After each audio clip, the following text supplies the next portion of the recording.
Aujourd'hui, nous allons traiter le thème de la location immobilière en Italie. Si vous avez envie de louer un appartement en Italie, cette vidéo vous sera très utile pour avoir le maximum d'informations et pouvoir trouver facilement votre appartement en Italie. Moi, je suis Jessica d'Aller en Italie, la première agence qui vous aide à vous expatrier, trouver un emploi, investir ou créer votre activité en Italie. Je vous laisse le lien en description de tous nos services. Mais revenons un petit peu à notre location immobilière. Pour trouver un appartement en Italie, je vous conseille tout d'abord ces sites casa.it, immobiliare.it, idealista.it. Donc ce sont les références au niveau national pour la recherche immobilière d'un bien à louer ou à acheter. Le contrat classique en Italie est un 4 ans plus 4 ans. Donc disons un contrat qui dure 4 ans, qui peut être renouvelé 4 ans. Généralement, donc il comprend un préavis de 6 mois. Cela veut dire qu'il faut avertir le propriétaire 6 mois avant son départ pour pouvoir quitter l'appartement. Et généralement, il y a 3 mois de caution. Donc c'est pas comme en France où il y a 1 mois. En Italie, c'est 3 mois. Donc il faut déjà être conscient qu'il faut avoir un budget à disposition pour pouvoir louer un appartement en Italie. Je fais un petit point sur la caution parce que dans mon cas par exemple, je n'ai jamais récupéré ma caution. Parfois je vois dans les commentaires que telle agence ou telle agence n'est pas sérieuse parce qu'elle ne restitue pas la caution. Donc sachez que généralement ils vous trouvent toujours quelque chose, du moins d'après mon expérience, pour ne pas vous donner la caution en arrière. Donc sur ça, malheureusement, il faut en être conscient. Il y a toutefois d'autres types de contrats, comme par exemple le contrat transitoire. Donc celui-ci peut être intéressant dans le cas où nous souhaitons, par exemple, nous déplacer en Italie pour une courte durée. Si on souhaite aller en Italie pour une courte durée, ce contrat est parfait parce qu'il peut aller jusqu'à 18 mois maximum. Généralement, ce sont des biens meublés où il y a déjà tout à l'intérieur, donc tous les contrats de location. Donc ce sont des contrats de maximum 18 mois qui généralement par contre collent par exemple à un contrat de travail d'une durée limitée ou un contrat par exemple, une inscription scolaire, etc. Donc généralement ils vous demandent un justificatif qui justifie justement la courte durée du contrat. Mais dans certaines villes, nous avons vu également que ce n'est pas un problème et parfois ils ne font pas l'histoire. Mais généralement sachez qu'il faut normalement avoir une raison pour pouvoir avoir ce type de contrat parce que ce n'est pas la norme. Mais comme je vous disais, il est possible de négocier un petit peu. Il est possible de négocier, disons, les raisons. C'est possible de négocier de ce côté-là. Dans les grandes villes, généralement, il y a plus de demandes que d'offres. Donc dans ce cas-là, il faut être très très rapide et surtout être prêt à signer dans la journée. Je vois parfois des personnes qui recherchent depuis l'étranger avec de longs mois d'avance. Sachez que parfois, pour un seul appartement qui vient d'être mis en location le matin, l'après-midi, il est déjà loué. C'est très très rapide. Donc c'est le premier arrivé, le premier servi. Généralement, ils ne le gardent pas. Les agences n'acceptent pas forcément que d'autres personnes visitent les lieux pour une personne tierce. Une personne ne pourra aller à votre place pour, disons, conclure, justement parce qu'il faut être rapide et il faut avoir le futur locataire, disons, disponible. Il est clair que dans un contexte très très concurrentiel, ce seront les meilleurs dossiers qui passeront. Je vois beaucoup de personnes qui ont des animaux et qui ont beaucoup de difficultés à louer un appartement, donc sachez qu'en Italie, il est interdit d'interdire aux locataires d'avoir un animal de compagnie. Toutefois, je le vois assez régulièrement. Par exemple, dans notre cas, on nous avait demandé donc pas d'animaux et ils ne voulaient pas non plus le couple avec des enfants. Donc c'était déjà spécifié dès qu'on nous a rencontrés, on nous a dit le propriétaire ne veut ni d'enfants ni d'animaux dans la maison. Donc c'est clair que c'est quelque chose qui ne devrait pas, disons, est interdit. Par contre, il est clair que si on a le choix entre quelqu'un qui a des animaux ou quelqu'un qui n'en a pas, peut-être qu'on ne sera pas très sincère avec vous et qu'on ne vous prendra pas. Ce qui fait que sur le marché, je vois beaucoup de personnes en difficulté avec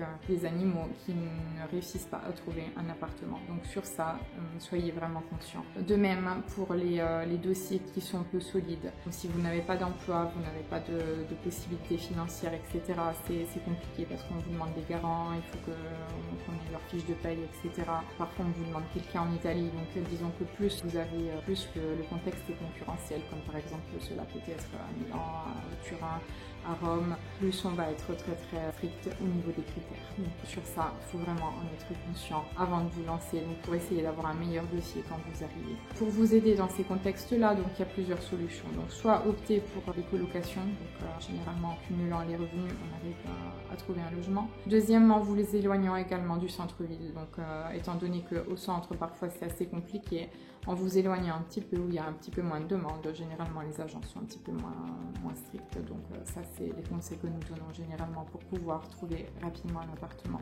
Il est clair qu'il y a aussi des contextes particuliers comme 2025 sera une année cruciale pour le jubilé par exemple à Rome où cela a créé une pénurie de logements très importante puisque la majeure partie des contrats qui arrivaient à la fin à échéance du coup n'étaient pas renouvelés et actuellement les propriétaires sont en train de reconvertir leur appartement en résidence disons à court terme donc pour en faire des B&B, gagner un petit peu plus d'argent parce qu'ils se sont rendus compte que c'était une opportunité pour 2025. La même chose est en train de se passer à Milan pour une raison un petit peu plus différente qui sont les Jeux Olympiques. On rencontre vraiment une pénurie de logements dans ces deux villes. Généralement, tout ce qui est grande ville, que ce soit Turin, Bologne, etc., on a quand même beaucoup de difficultés à repérer des biens. Donc il est clair que vous n'êtes pas seul si vous êtes en difficulté sur ces villes-là. Malheureusement, c'est un petit peu la réalité.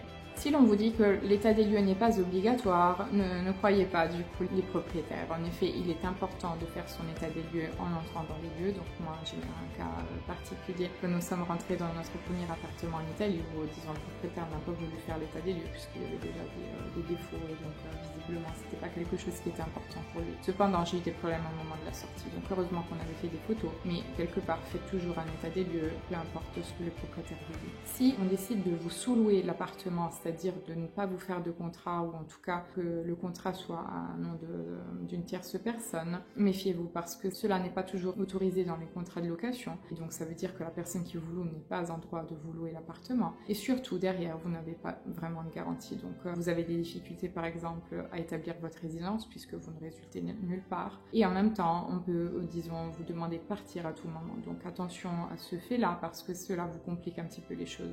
Dans certaines régions d'Italie il est assez fréquent qu'on vous dise on fait pas de contrat, disons ça l'amiable, etc. Mais nous en tant qu'expatriés, il faut qu'on fasse attention parce qu'on en a vraiment besoin, pouvoir s'inscrire après au système sanitaire italien et pouvoir, disons, démarrer nos démarches en Italie. Donc attention sur ce point-là, j'attire vraiment votre attention sur ces pratiques. Si vous louez un appartement qui est vide, vous verrez que généralement il y a un problème au niveau de la cuisine. La cuisine généralement, soit on vous demande de la reprendre à l'ancien locataire, soit généralement c'est l'appartement est loué sans cuisine. C'est quelque chose qui est très fréquent en Italie, donc je me suis aperçue au fur et à mesure qu'il y avait ce trafic de cuisine au fur et à mesure des déménagements. Donc on se retrouve à chaque fois avec des cuisines qui ne correspondent pas au nouveau logement, on doit le vendre, donc on essaie de le vendre, disons, au nouveau locataire qui arrive dans l'appartement que l'on quitte. J'ai demandé à un moment donné pourquoi on ne laissait pas tout simplement une cuisine dans les lieux, et donc il m'a été répondu que généralement les locataires abîmaient la cuisine et dans certains cas la volaient. Donc ils ont arrêté finalement de laisser les cuisines, et donc chacun est, disons, responsable de sa propre cuisine, propriétaire de sa propre cuisine, et du coup donc cela génère un commerce autour des cuisines puisqu'après il y a toutes les personnes qui démontent les cuisines et les revendent à bas prix puisque bon effectivement on n'est pas tous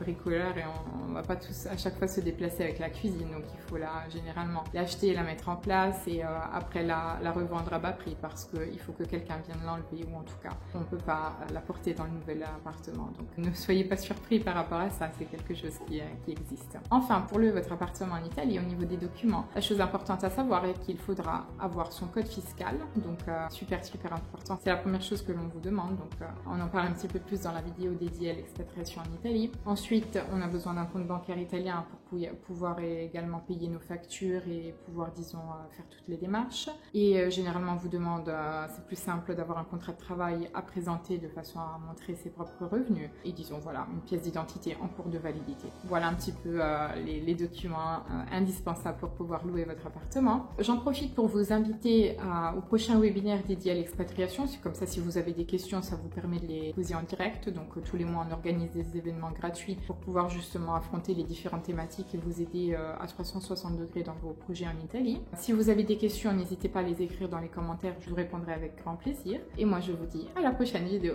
À bientôt.